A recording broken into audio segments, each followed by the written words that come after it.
secrétaire d'État à l'urbanisme et au logement, Madame le secrétaire général, Monsieur le directeur de cabinet, Madame et Monsieur les directeurs généraux et nationaux, Mesdames, Messieurs les directeurs et chefs de service, Mesdames, Messieurs, chers collaborateurs, c'est avec un réel plaisir que je vous retrouve aujourd'hui à cette rencontre d'échange et de partage autour du programme national d'accès au logement et de nouveaux urbains de Bellamy.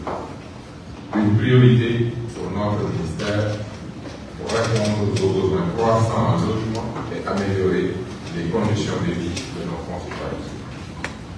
Mesdames, Messieurs, comme vous le savez, le logement décent et abordable est aujourd'hui un défi au cœur des préoccupations du chef de l'État. M. Bassirou Diomaye Faye et le Premier ministre, M. Ousmane Sonko. À cet égard, le chef de l'État nous a annoncé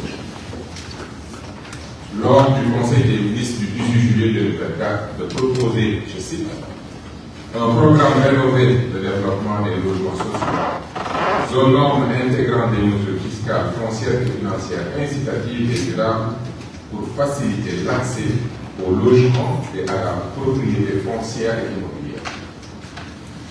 Dans ce sillage, nous avons, dès le 22 juillet 2024, mis en place deux comités. Le comité d'urbanisme, mobilisation et sécurisation foncière et le comité logement et construction. Ces comités avaient comme principale mission de réfléchir aux orientations stratégiques d'accès au logement et de renouveau urbain. Ainsi, 24 réunions ou ateliers de travail sous ma présidence ont été organisés entre le 24 juillet 2024 et mars 2024. C'est ainsi qu'est né le programme national d'accès au logement et de renouveau urbain que nous avons présenté ce matin. Les orientations majeures de la politique du logement qui y sont décrites devraient favoriser la construction de logements décents et adaptés à travers la mise à disposition transparente de foncier, de cahiers des charges rigoureusement ficelés, du foncier aménagé et la montée en puissance des sociétés comme la SAPU, la SNHL, la SICA, le FHS, la FDV et la CNEF. En effet, le MUTPAD prévoit la création d'une unité de gestion du pilotage du programme d'accès au logement et de rénovation urbaine, logé au sein du ministère et qui challengera l'ensemble des acteurs sur la base des contrats d'objectifs signés par tous et conçus conformément à la nouvelle politique. Dans ce processus de mise en œuvre de la politique de logement, nous avons posé des actes considérables pour la réorientation de la politique nationale du logement. En juin 2024, nous avons organisé à la Somme un atelier de diagnostic portant sur le projet 100 000 logements et la réorientation de la politique de logement. L'objectif était d'évaluer les forces et les faiblesses de ce projet. Suite au manquement constaté, nous avons élaboré le programme national d'accès au logement et de renouveau urbain. Ce programme a été présenté au ministère sectoriel et aux acteurs clés de l'habitat social lors de réunions spécifiques. Le 23 septembre 2024, le ministère de l'Industrie et du Commerce. Le 8 octobre 2024, au ministère des Mines et de l'Énergie. Le 26 novembre 2024, au ministère des Finances et du Budget. Une rencontre est aussi prévue avec le ministère en charge de la formation professionnelle en Afrique. Il convient également de souligner que nous avons eu le privilège de présenter au Premier ministre le 13 décembre 2024 le programme Bellamy. Sous ce rapport, les orientations majeures que nous avons eu à présenter tout à l'heure ont déjà été validées en Conseil des ministres le 22 janvier 2025, où il a été instruit de communiquer chaque mois sur les avancées du Bellamy. Mesdames, Messieurs, pour la mise à contribution des bailleurs publics et des fonds dédiés à l'habitat social, le PNE a été présenté à la Caisse de dépôt et consignation, CDC, à la Banque de l'Habitat, à l'ABIS, au Consortium des industriels du Sénégal, à l'Ordre des architectes, au secteur bancaire et à d'autres établissements financiers du secteur du logement. Nous avons aussi entamé avec l'ANAT un projet d'extension de 13 chefs-lieux de région, plus Bourg et Touba, identifié près de 18 000 hectares à travers le territoire national et finaliser les procédés techniques et les cahiers des charges de ce programme. Une assiette de 4 000 hectares est ciblée à la sortie 5 de l'autoroute Ila-Touba pour abriter la zone industrielle du bâtiment, incontournable pour combler les déficits de plus de 500 000 logements sur une période de 10 à 15 ans. Il me plaît également de souligner que le PNAMU a fait l'objet de présentations aux partenaires techniques et financiers communautaires et internationaux. À cet effet, je peux citer l'organisation de l'atelier de diagnostic et de réorientation de la politique de logement, l'organisation de l'atelier avec les 14 chefs de services régionaux de l'urbanisme, la présentation du PNAMU au Forum urbain africain en Éthiopie et au Forum urbain mondial au Caire. Un voyage en Chine pour rencontrer des partenaires pour la mise en place des centrales d'achat sur instruction de M. le Premier ministre. Je peux également citer la négociation de plusieurs accords et des tournées officielles du ministère en charge de ce dossier.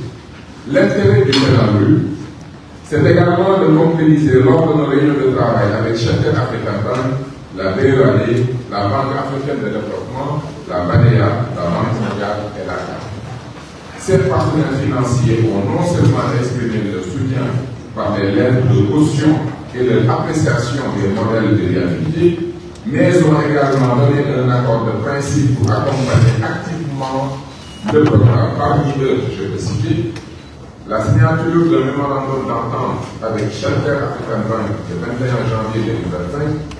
Shelter fournira des services de conseil pour aider le MICA, des sociétés et institutions publiques et parapubliques de promotion de logement à préparer et à développer des projets de logement abordables à grande échelle d'au moins 3 000 unités de logement à la mobilisation du financement pour ce projet.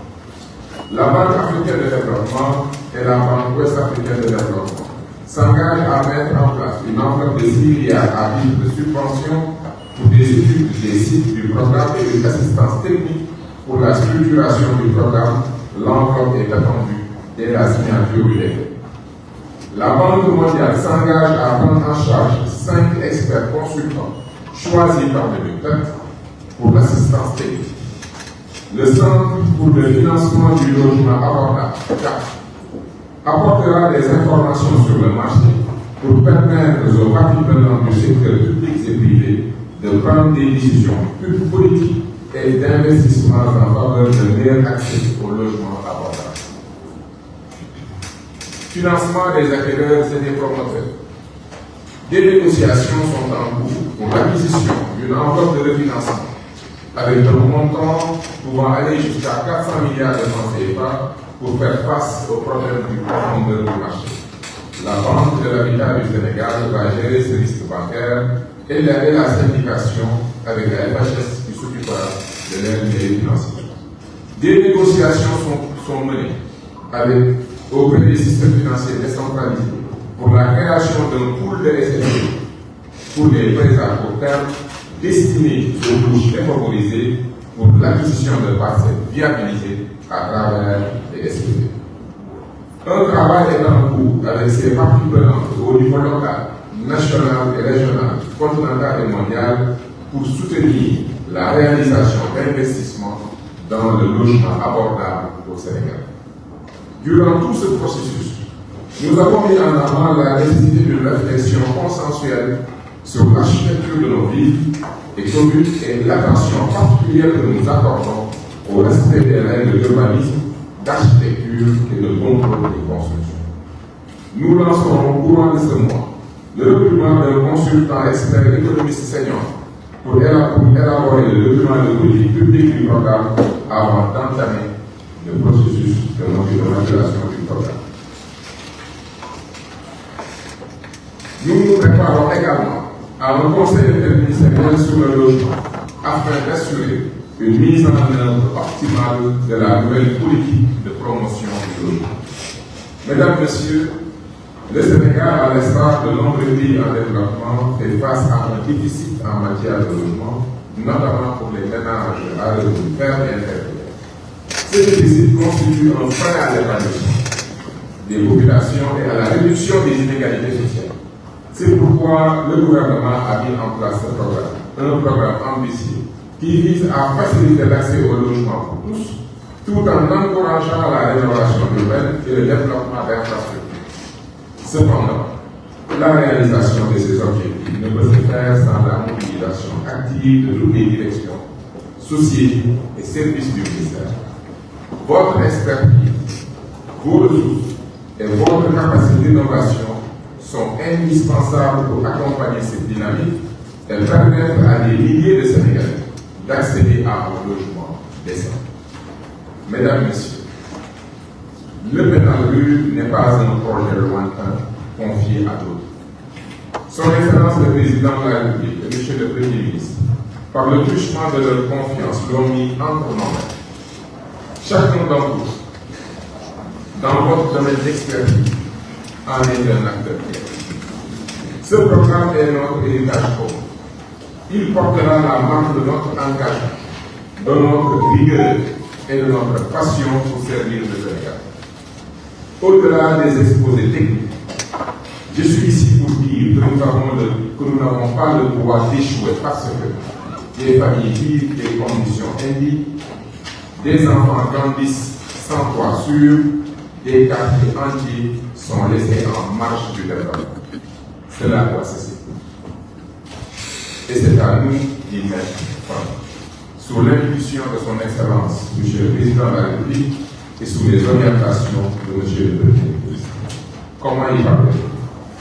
En priorisant l'efficacité, chaque délai non respecté, chaque dossier retardé, c'est une famille qui continue de souffrir. En innovant, osons repenser les procédures, simplifier les processus et briser les barrières bureaucratiques. En travaillant en synergie, la réussite de ce programme dépendra de notre capacité à collaborer sans silo, sans égo, mais avec une obsession du résultat. Mesdames, Messieurs, dans quelques années, quand nous regarderons en arrière, que dirons-nous? Aurons-nous été les spectateurs d'un échec avancé ou les artisans d'une révolution urbaine et sociale? Je choisis la deuxième option et je pense qu'il en est de même pour vous tous. Je veux que demain, qu'énormément les Sénégalais puissent dire, c'est grâce à eux que j'ai eu mon choix. Je ne termine pas ce discours par des remerciements conventionnels. Je le termine par un appel. Travaillez comme si les vies dépendaient de vos efforts, parce que c'est le cas. Croyez en ce projet, comme vous croyez en l'avenir de ce pays. Agissez avec la détermination de ceux qui savent qu'ils peuvent changer le cours des choses. Ce programme commence ici, maintenant et avec nous. Ensemble, nous devons bâtir ce Sénégal-là pour le million. Je vous remercie. Monsieur le ministre, merci d'avoir bien voulu partager